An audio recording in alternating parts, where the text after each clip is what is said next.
Welcome to Real Talks with Pinks. We have the influencer today. He's back on the show.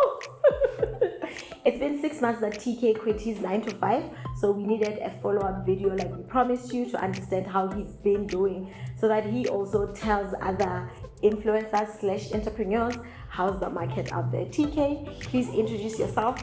Real Talks with Pinks has really grown since you last came to the show, so we have new subscribers. Hello to all the new subscribers. Tokiso Tkay Nthebe. I am a personal finance coach, brand influencer, if you will. I'm a content creator, I also have a YouTube channel. And I'm a guy who loves to travel and who loves to do new things. Oh wow, okay. Yeah. So we thought we should bring a TK for part 2 to understand how he's been doing. A lot of people after the first video were like, we need a part 2, this was short and he's so brave, we need to know how he's doing. So TK, let's go straight into it. How has it been?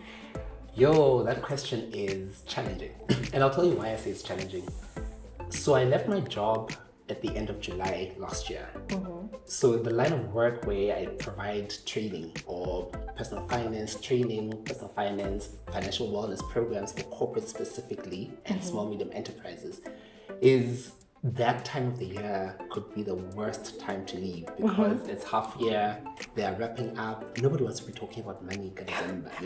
So I left my job excited, energized, and it's been, in the truest sense, an adventure. And I love to call that adventure transitioning because I'll go to the office in October, November, and I'll not do anything.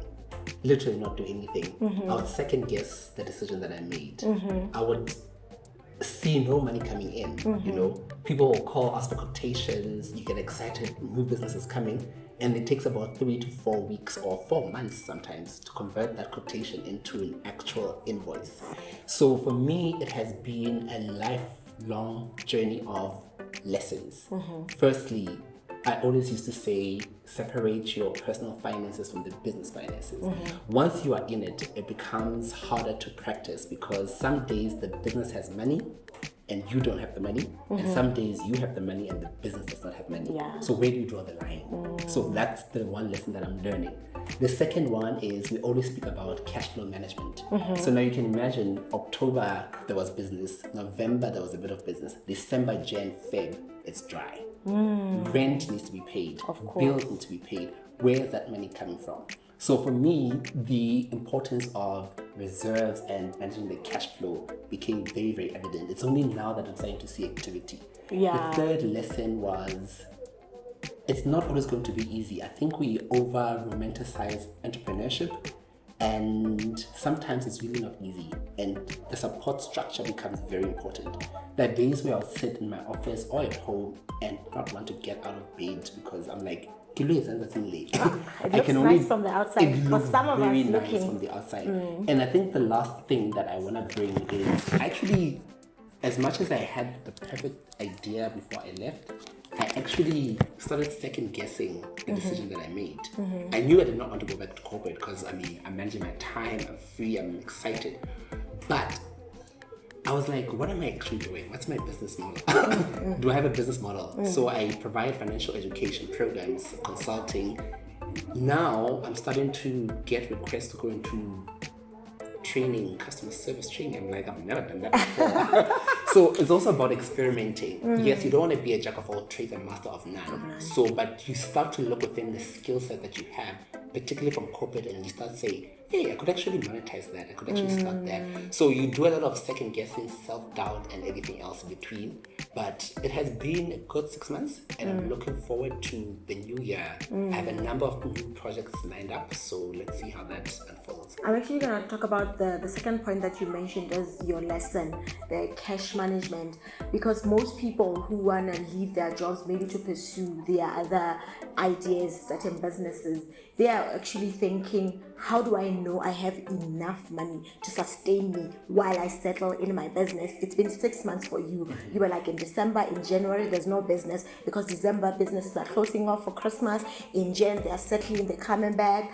How do people who are watching, who want to start off in their business, know that I have enough cash flow to sustain me for the months while I transition? So for me, the benchmark when it comes to personal finance, and I think in the business space as well, is you need to have at least, the standard is 3 to 6 months, but I think sometimes the 6 months is not enough.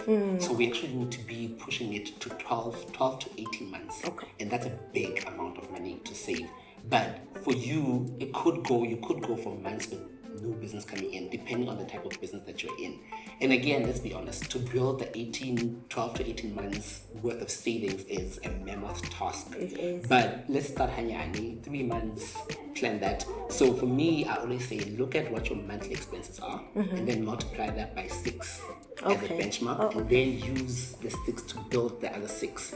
And it's not easy. I'm already worried about December 2022 and Jan 2023 now, which means whatever business I'm bringing in now needs to build up to those reserves, because while also maintaining the day-to-day operations, I also need to eat, I also need to look good, I also need to show up confidently to my clients, because if you are talking about money and you don't look like money, people will not trust you. Talking about money, but you don't like money. Exactly. I want to talk about something else. When you were in your job, obviously you are the one giving out services to businesses. Now you are on the receiving end. There has to be a lesson. So firstly, the first lesson I've learned is payment terms.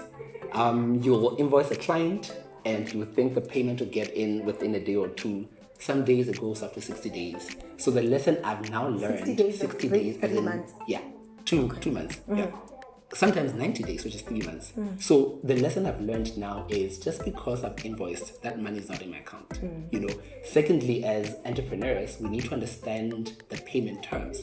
Sometimes we're so quick to sign the business, sign the contract, but we don't really discuss the payment terms. And that already impacts your cash flow immediately. Because if you did this gig and you're counting on that money coming in and it does not come in, all hell's gonna break loose. So for me, sitting on the other side is, in corporate we used to say, no, our payment terms is 45 days to 60 days. As a small medium, 7 days is a long time. It really is a long time. So you also learn to beg and plead with people. So and negotiate. My negotiation skills are skyrocketing. Sometimes a client will call you and they want to negotiate you down, and you know that I can't go down. You can't. Because my livelihood depends on this, and also my value depends on this. So the other one is value, particularly in the influencing space, because I'm also dabbling between personal finance and influencing. Yes. When it comes to pricing, the one lesson I've learned is pricing is very complex. It's very scientific sometimes. Some days it's also very emotional. Yeah. As a small business, what would you say about the issue of, you are the CEO now? You are the CEO, you are the HR, you are the finance, you are the secretary, you are the admin. Do you feel like you need more hands when you start your business? Or what did you say to people starting off? Ask for help, or maybe juggle between them until you make it work? Personally, I think don't rush into everything until you fully understand the business. The mistake that I made is, I think in the 3rd month I got somebody else to help me, because I was invoicing, I was chasing up on payments, I was sending quotations. So it's great to get the additional help, but sometimes it becomes too soon. So understand the business firstly, and secondly is you need to learn those skills yourself, because at some point you need to draft the policies, and then you need to manage the people who are going to do that. So when you're starting out, it's not a bad idea. Just make sure that you're balancing and you are sharpening the skills, because you may not know how to invoice correctly. You may not know how to do the HR side of things, depending on what kind of business you're in. So it's also an opportunity for you to learn and sharpen those skills. But sometimes if the business can afford it, sure. If the business is not yet ready, don't put too much strain on the business. Going back to cash flow management, cash flow management. What about the business space in Lesotho? We are a very small market in terms of everything, really, and it's still COVID. I mean, we're not yet out of COVID, and a lot of business lost out, and people were retrenched. Some businesses closed down. Wouldn't you say this is a bad time to really go into business? And what has been your experience? Any regrets? I won't. So the only regret I have at this point in time is the 20th of every month, because there is nothing coming into my bank account. The salary. That salary that used to take care of my medical aid, my lifestyle, is not coming in. In terms of the landscape from a COVID perspective, things are a lot more challenging than it is. But that's also an opportunity for you to be very creative. It's not always easy, and personally it has been extremely difficult. Like I mentioned, I left in August last year, so it's only now that people are accepting or coming to terms with the fact that I'm consulting or on my own now, you know. And the other thing as well is, because we're a small market, sometimes opportunities will come, and sometimes you lose opportunities because of the small market. There's one deal I lost because I used to work for a particular entity in Lesotho. Okay. So when you listen to that, there's a lot of issues around that I will not get into the details of. So sometimes you'll get business opportunities, and sometimes you won't get business opportunities. And it hurts because you need the income, but you also learn to say that, some opportunities will come and some opportunities will not come, and it's okay. How do you pick yourself up and move on to the next one? While we prepare to wrap up, I'm going to ask you about the other side. You are a consultant, you're doing finance, but you're also a content creator. And I know Lesotho is quite fresh and new in the market, but I want to say, how would you say we are doing as content creators? So for me, it's an exciting time for Lesotho from a content creation point of view.